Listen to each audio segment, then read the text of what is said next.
सात संगत जी, प्यार से कहना धन निरंकार जी। सात संगत जी, आप जी के चरणों में बहुत ही सुंदर विचार। सात संगत जी, जिसका विषय है जो भी होता है अच्छा ही होता है। तो आइए सात संगत जी जानते हैं इस विचार के माध्यम से। सात संगत जी, सात संगत जी, उत्तर प्रदेश के एक छोटे से गांव ब्रह्मपुर में सतपाल नाम का एक युवक रहता था। उसके परिवार में कुल 4 लोग थे, माता पिता और एक छोटी बहन गुड़िया। सतपाल के पिता हर सिंह एक साधारण किसान थे और माँ एक गृहिणी थी। सात संगत जी, जीवन सादा था, आमदनी बहुत सीमित थी, मगर घर में एक चीज थी जो सबसे मूल्यवान थी और वह था सात संगत जी ईश्वर में विश्वास और निरंकार से जुड़ाव। सात संगत जी, सतपाल बचपन से ही निरंकारी सत्संग में जाया करता था। वहाँ संतों की वाणी, उनका प्रेम और उनकी सहजता ने उनके मन में गहरी छाप छोड़ी। वह घंटों संतों के चरणों में बैठकर उनका ज्ञान सुनता और सच्चे मन से समझने की कोशिश करता। सात संगत जी, गांव के लोग सतपाल को स्वरूप लड़का कहते थे। वे कभी किसी से ऊंचा नहीं बोलता था। सात संगत जी, गरीब की मदद करता और सच्चाई से जीवन व्यतीत करता था। लेकिन एक बात थी जो उसे हमेशा परेशान कर रही थी कि परिवार की आर्थिक स्थिति। सात संगत जी, उसका सपना था कि वह कुछ बड़ा करे ताकि अपने माता पिता को सम्मान मिल सके, बहन की शादी अच्छे घर में हो सके। सात संगत जी, 18 साल की उम्र में सतपाल ने गांव से इंटर की परीक्षा पास की। कॉलेज जाने का सपना तो था पर उसके पास पैसे नहीं थे। सात संगत जी, ऐसे में उसने सोचा कि पहले कुछ काम किया जाए फिर आगे पढ़ाई होगी। सात संगत जी, एक दिन गांव में एक आदमी आया, उसका नाम रमेश था। सात संगत जी, उसने बताया कि लुधियाना में उसकी एक फैक्ट्री है और वहाँ युवाओं को काम पर रखा जा रहा है। सात संगत जी, सतपाल के पिता ने पूछा कितनी तनख्वाह मिलेगी। सात संगत जी, रमेश ने जवाब दिया 7,000 से शुरू है, रहने और खाने की सुविधा भी है। घर की हालात को देखते हुए सतपाल ने तय कर लिया कि वह यह मौका नहीं गंवाएगा। सात संगत जी, माँ ने जाते समय आंखों में आंसू लिए कहा, बेटा बस तुम सच के रास्ते पर रहना और कभी भी निरंकार को मत भूलना। सात संगत जी, सतपाल ने झोला उठाया, सिर झुकाकर माता पिता के चरण छुए और ट्रेन पकड़ लिए। सात संगत जी, लुधियाना पहुंचकर सतपाल को जैसे झटका लगा। वह फैक्ट्री नाम की कोई चीज ही नहीं थी। रमेश एक दलाल था जो गांव के भोले भाले लड़कों को शहर लाकर सस्ते मजदूर के तौर पर होटल या ईंट भट्टे पर काम करवाने लगता था। सात संगत जी, सतपाल को एक होटल में बर्तन धोने का काम दिया गया। वहां पर 12 से 14 घंटे काम करवाया जाता था और खाने की 2 रोटी दी जाती थी। सात संगत जी, जब सतपाल ने इसका विरोध किया तो मालिक ने कहा, भाग यहाँ से, कौन जानता है तुझे। सात संगत जी, सतपाल को पैसे भी नहीं दिए और उसे होटल से निकाल दिया गया। अब सतपाल अकेला, भूखा और अजनबी शहर में सात संगत जी भटक रहा था। एक पार्क की बेंच पर बैठकर वह फूट कर रोने लगा। आसमान की ओर देखकर कहा, हे निरंकार, क्या यही था अच्छा जो हो रहा है। सात संगत जी, उसी समय वहां से एक बुजुर्ग संत जा रहे थे। सात संगत जी, उनके चेहरे पर अद्भुत शांति थी। उनका नाम संत गगन सिंह था। उन्होंने सतपाल को रोते हुए देखा और उसके पास आकर बोले, बेटा क्यों रो रहे हो। सतपाल ने अब सात संगत जी उन संत को अपनी सारी बात बताई। संत ने मुस्कुराते हुए कहा, बोलो बेटा, जो होता है अच्छे के लिए होता है। तू आज टूट रहा है मगर यही कल तुझे खड़ा करेगा। सात संगत जी, सतपाल ने सिर झुकाकर पूछा, लेकिन दादा मैं क्या करूं। संत जी बोले, आओ मेरे साथ, तेरी सेवा से तेरा भविष्य निखारेगी। सात संगत जी, संत गगन सिंह जी सतपाल को अपने साथ एक छोटे से सेवा केंद्र में ले गए। वहाँ संगत तो सप्ताह में एक बार होती थी, लेकिन सेवा रोज रोज होती थी। सात संगत जी, भोजन वितरण, बुजुर्गों की सहायता, कपड़ों का संग्रह और झुग्गी बस्तियों में शिक्षा सेवा। सत्संग जी संत जी ने सतपाल से कहा कि बेटा, तन से सेवा कर, मन से सुमिरन कर और सत्संग कर, यही सत्य का मार्ग है। सत्संगत जी सतपाल ने सबसे पहले सेवा केंद्र की सफाई से शुरुआत की। वह सुबह जल्दी उठता, झाड़ू लगाता, बर्तनों की सफाई करता और चाय बनाने में मदद करता। उसे कोई तनख्वाह नहीं मिलती, लेकिन उसे एक चीज़ जरूर मिलती थी और वह थी आत्मिक शांति। सत्संगत जी एक दिन संत गगन सिंह ने उसे झुग्गी बस्ती चलने को कहा। वहाँ बच्चों को शिक्षा दी जाती थी। सत्संग जी सतपाल को छोटे बच्चों को अक्षर पहचानने का काम सौंप दिया गया। वह जब बच्चों को पढ़ाता था और उनके चेहरे पर मुस्कान देखता था तो उसे एक अनोखा सुकून मिलता था।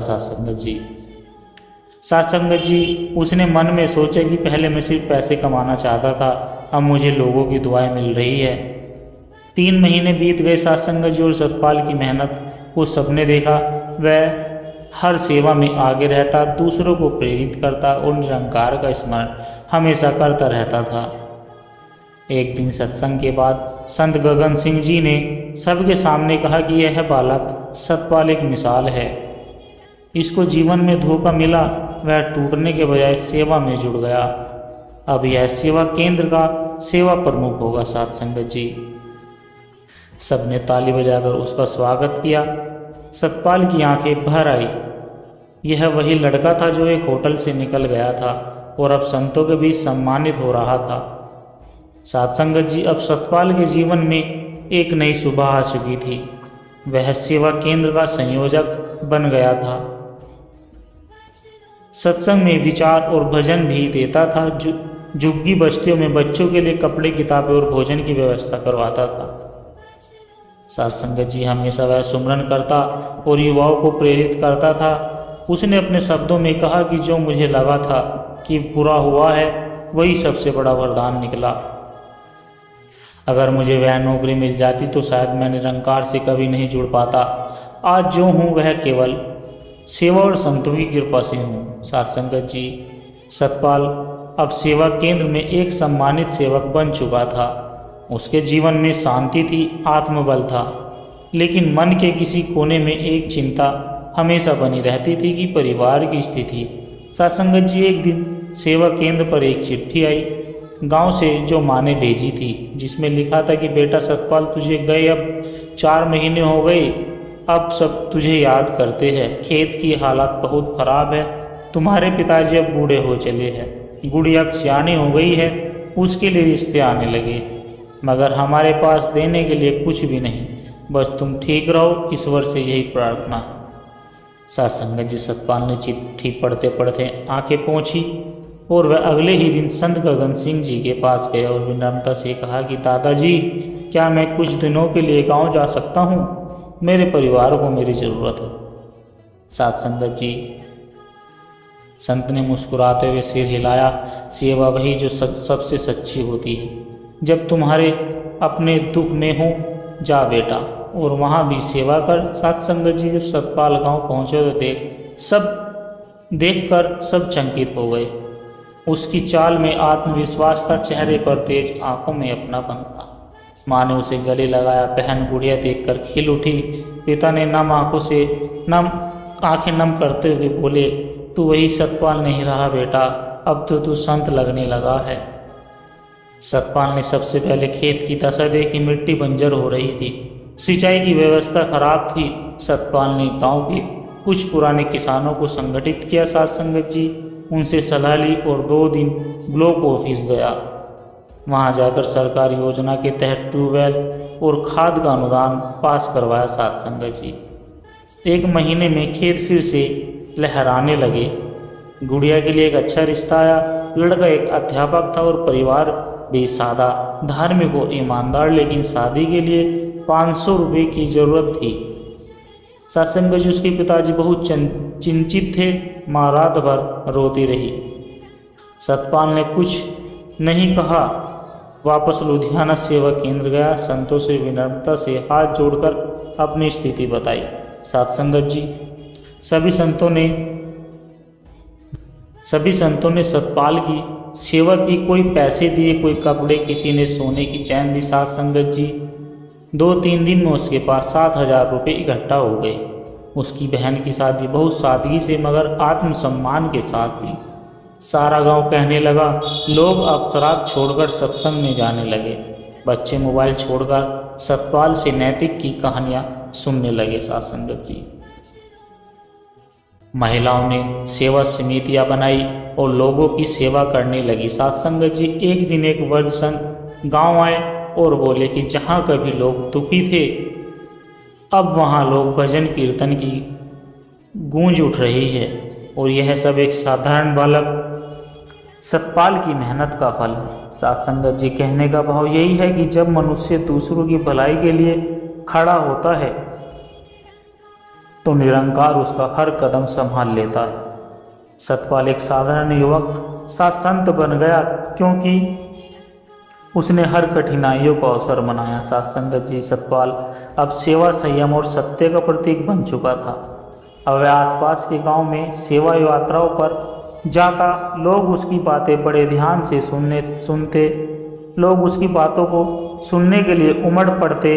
धीरे धीरे सरकारी विभाग भी उसकी कार्यशैली से प्रभावित हुए। सत्संगत जी एक दिन उसे ब्लॉक से एक पत्र मिला जिसमें लिखा था कि आपको पंचायत सलाहकार समिति में विशेष सदस्य के रूप में चुना गया है। सतपाल को लगा यह एक निरंकार की मर्जी है ताकि वह गाँव वालों की भलाई और भी गहराई से जुड़ सके। लेकिन यह उसका सम्मान जीवन की सबसे कठिन परीक्षा से होने वाला था। कुछ महीनों के बाद एक अधिग्रह योजना आई। सरकार गांव की जमीन पर सरकारी अस्पताल बनाना चाहती थी, लेकिन कुछ अधिकारी और पंचायत के 1-2 सदस्य जमीन की कीमत बढ़ा चढ़ाकर सरकारी फंड से पैसे निकालना चाहते थे। साथ संगत जी सतपाल को बुलाया, गांव देखो। सतपाल को बुलाया गया, कहा देखो सतपाल तो सब करते हैं, 15 लाख का फंड है, 3 लाख तुम ले लो और 3 लाख हम, बाकी तो कागजी बात है। सतपाल जैसे बर्फ की तरह प्रसन्न हो गया। उसने कहा यह तो सेवा नहीं शोषण है, मैं इस गंदगी में शामिल नहीं हो सकता। लेकिन अधिकारियों ने उसे धमकी दी कि अगर नहीं माने तो तुम्हारा प्रचार रोक दिया जाएगा और तुम्हारे एनजीओ की मान्यता रद्द की जाएगी। साथ संगत जी उस रात सतपाल को नींद नहीं आई। आंखें बंद करके वह संत गगन सिंह जी की बातों को याद करने लगे। अगले दिन वह खुद चलकर संत के पास गया। वो सारी बातें संत ने शांत होकर मुस्कुराते हुए बोले, बेटा जब चौराहा हो जीवन का तो मंजिल वही चुननी चाहिए जो सबके लिए कल्याणकारी हो। सच्चाई का रास्ता कांटों से भरा जरूर है, पर उसकी मंजिल में फूल ही फूल है। जो होता है अच्छे के लिए होता है। यह तुम्हें आज फिर से जी कर दिखाना है। साथ संगत जी सतपाल ने अगली पंचायत बैठक में सबके सामने खड़ा होकर प्यार से कहा कि मैं इस योजना का समर्थन तभी करूंगा जब हर पैसा पारदर्शी तरीके से लगेगा। यह जमीन किसी के जेब भरने के लिए नहीं, गांव की सेवा के लिए दी गई है। कुछ लोगों ने तालियां बजाई तो कुछ ने आंखें तड़ेरी। फैसला हुआ। सतपाल ने कहा, पर एक स्वतंत्र ऑडिट टीम योजना में लगाई गई भ्रष्टाचारियों के नाम सामने आए और उन्हें पद से हटा दिया गया। साथ संगत जी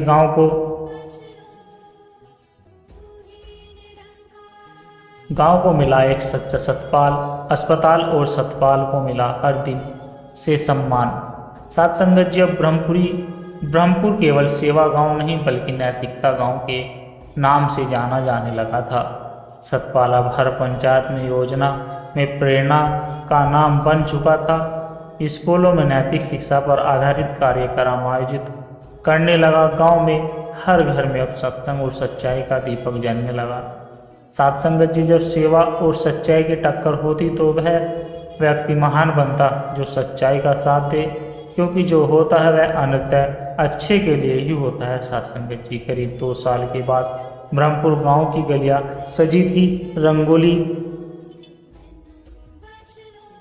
रंगोली बनी थी, ढोल बज रहे थे। इसका कारण था कि सतपाल जी को राज्य सेवा रत्न सम्मान से नवाजा जा रहा था।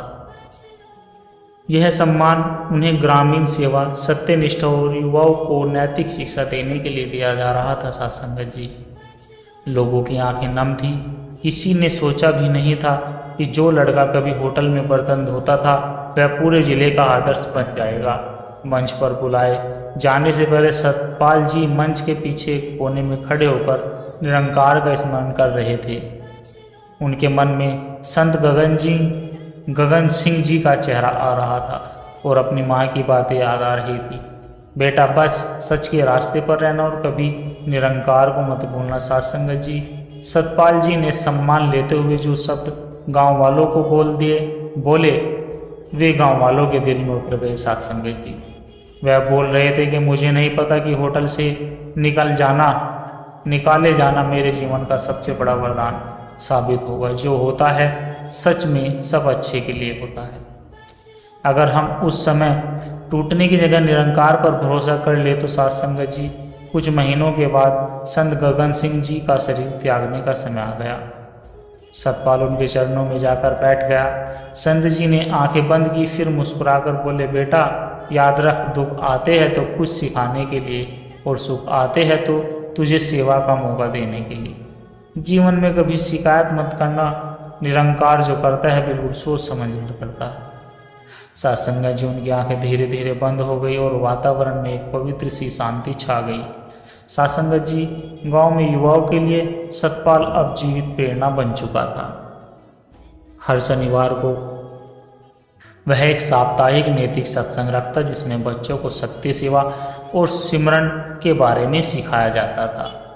उसके जीवन की कहानी अब एक पुस्तक बन चुकी थी। साथ संगत जी, जो होता है अच्छे के लिए होता है, जिसे कई स्कूलों और कॉलेजों में नैतिक शिक्षा के पाठ्यक्रम में रखा गया। साथ संगत जी, एक बार एक विद्यार्थी ने पूछा कि सतपाल भैया, जब आपके साथ इतना अन्याय हुआ था तब आपको डर नहीं लगा? सतपाल ने मुस्कुराते हुए बोला कि डर तो बहुत लगा था, लेकिन विश्वास और सुमिरन ने मुझे सहारा दिया। जब भी अंधेरा हुआ मुझे निरंकार ने कोई न कोई संत भेजकर रास्ता दिखाया। यही जीवन का सबसे बड़ा सत्य है। हर अनुभव, चाहे वह अच्छा लगे या बुरा, एक उद्देश्य लेकर आता जरूर है।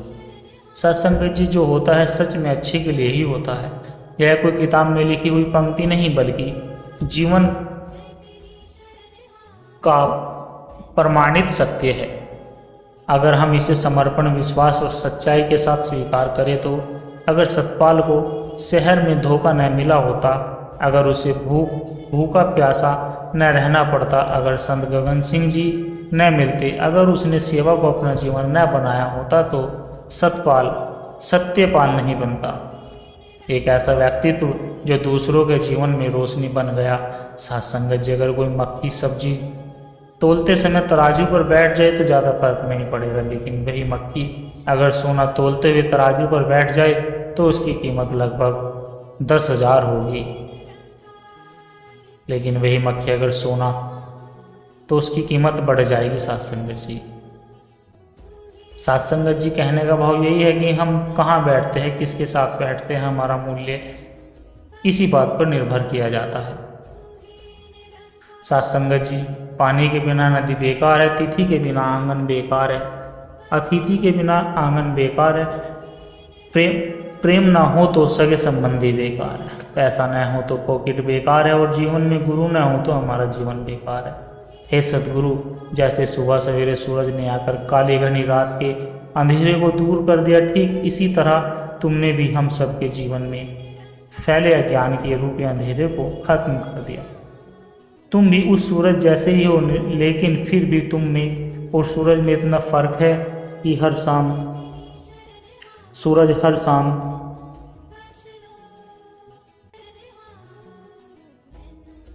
सूरज में इतना फर्क है कि सूरज हर शाम फीका पड़ जाता है और रात को छिप जाता है, मगर तेरे ज्ञान की रोशनी हमेशा बनी रहती है। साथ संगत जी, सुमरन करो तो मन संवर जाए, सेवा करो तो तन संवर जाए। कितनी दिलकश हैं मेरे सदगुरु की बातें, अगर अमल करो तो जिंदगी संवर जाए।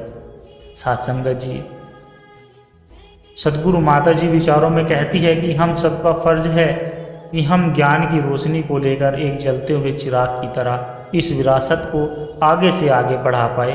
मिशन का यह संदेश हमें और दूर तक पहुंचाना है। हमें ज्ञान को अपने कर्मों में ढालना है साथ संगत जी, नहीं तो जिस ज्ञान के होने का हम दावा करते हुए चिराग तले अंधेरे वाली बात हो जाएगी। अगर हमें लगे कि हमारा अपना ज्ञान का चिराग बुझ रहा है तो आसपास बैठे जलते हुए चिरागों की रोशनी से हमें अपने आप को फिर से प्रकाशित कर लेना है साथ संगत जी। एक लोटा जल और मन में हजारों छल तो कैसा होगा। हर समय समस्या का हल तो बोओगे वही तो पाओगे। फल भले ही रोज कितना भी चढ़ाओ जल साथ संगत जी, लोगों के लिए हम तब तक अच्छे होते हैं जब तक हम उनकी उम्मीदों को पूरा करते, और सब लोग तब तक अच्छे रहते हैं जब तक हम उनसे कोई उम्मीद नहीं रखते साथ संगत जी। जीवन में जो कुछ भी हुआ उनके लिए कभी न पछतावा करिए, इसे बदला नहीं जा सकता, न ही बुलाया जा सकता साथ संगत जी। इसीलिए इसे एक सबक के रूप में ले और आगे बढ़े। अपने संसार को बदलने के लिए हमें अंदर के एहसास को बदलना होता है साथ संगत जी। रिश्ते पंछियों के समान होते हैं, जोर से पकड़ोगे तो मर सकते हैं, धीरे से पकड़ो तो उड़ सकते हैं, लेकिन प्यार से पकड़ोगे तो जिंदगी भर साथ रहते हैं साथ संगत जी। रिश्ते अंकुरित होते हैं, प्रेम से जिंदा रहते हैं, संवाद में मुरझा जाते हैं, गलतफहमियों से और बिखर जाते हैं, अहंकार से तथा मर जाते हैं। मौन युद्ध से जिंदगी में भरोसा रुका तो इंसान पराया हो जाता है, और सांसें रुकी तो शरीर पर आया हो जाता है। इंसान से प्रेम करो, वस्तु से नहीं, और वस्तु को उपयोग करो, इंसान का नहीं साथ संगत जी। एसटीटी कॉल करने से पहले शून्य लगाना जरूरी होता है। उसी तरह से गुरु के पास मन को जोड़ने से पहले मन का शून्य होना जरूरी होता है। मन खाली होगा तभी कुछ भर पाएगी साथ संगत जी। साथ संगत जी, दास के द्वारा कहे गए विचार यदि आप जी को अच्छे लगे हो तो वीडियो को लाइक करें, शेयर करें, कमेंट बॉक्स में साथ संगत जी अपने विचार साझा जरूर करें, और दास के चैनल को भी साथ संगत जी सब्सक्राइब कर ले, और दास को आशीर्वाद देके हर रोज आप जी के चरणों में ऐसे ही सुंदर सुंदर विचार लेकर आता रहूं। साथ संगत जी प्यार से कहना, धन निरंकार जी।